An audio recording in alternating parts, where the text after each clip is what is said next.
ঢাকার ঐতিহাসিক সোহরাওয়ার্দী উদ্যান আজ মুখরিত ছিল ইসলামী আন্দোলন বাংলাদেশে আয়োজিত মহাসমাবেশে।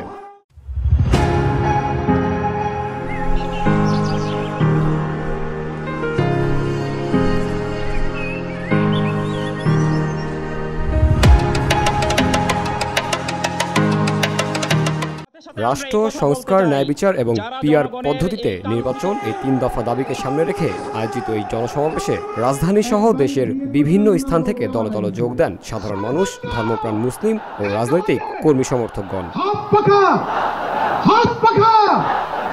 মহাসমাবেশে সভাপতিত্ব করেন দলের আমির ও চরমনাই পীর মুফতি সৈয়দ মোহাম্মদ রেজাউল করিম। বক্তব্য রাখেন ইসলামী ও দেশপ্রেমিক রাজনৈতিক দলগুলোর নেতৃত্ববৃন্দ।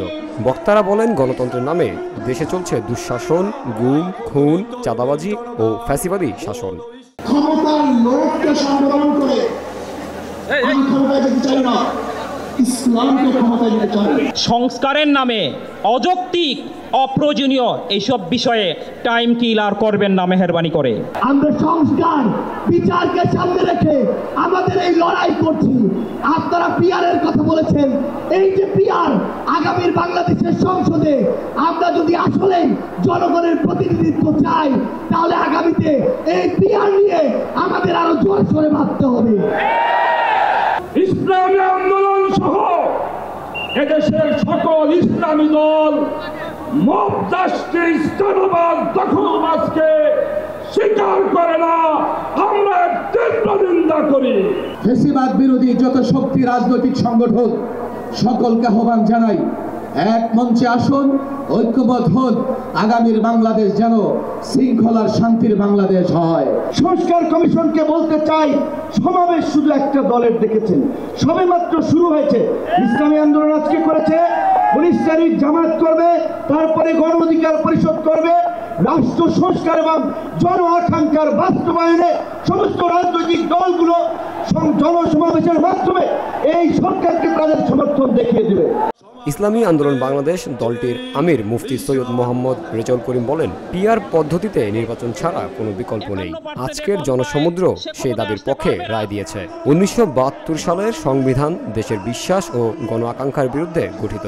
সেই ভিত্তিতে রাষ্ট্র সংস্কার না হলে জনগণ আবারও বঞ্চিত হবে।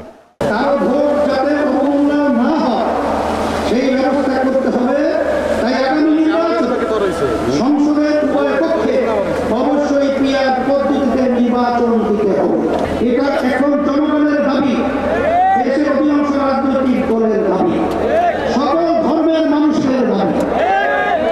আজকের এই মঞ্চ এটা আন্দোলন করেছে। এছাড়াও আন্দোলনের অন্যতম প্রধান দাবি নিয়ে তিনি বলেন, গুম, খুন ও ফ্যাসিবাদের সঙ্গে জড়িতদের বিচার করতে হবে। জনগণের ভোট যেন সমান মর্যাদা পায় তা নিশ্চিত করতে হবে। তরুণদের উদ্দেশ্যে বলেন, তোমাদের প্রথম ভোট হোক সত্য ও ইসলামের পক্ষে।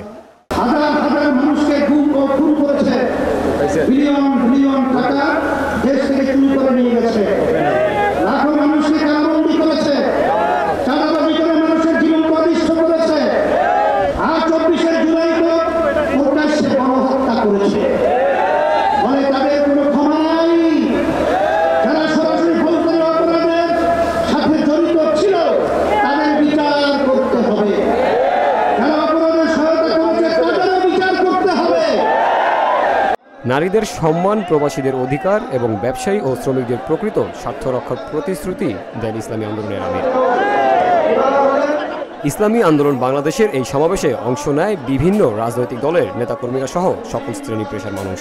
মহাসমাবেশে রাষ্ট্রের সকল স্তরের মৌলিক সংস্কার, গণভোটের দাবি এবং জাতীয় ঐক্যের মাধ্যমে ইসলামী শক্তিকে রাষ্ট্র ক্ষমতায় আনার প্রতিজ্ঞা উচ্চারিত হয়। অনুষ্ঠান শেষে দেশ ও জাতির কল্যাণে দোয়া ও মোনাজাত করা হয়।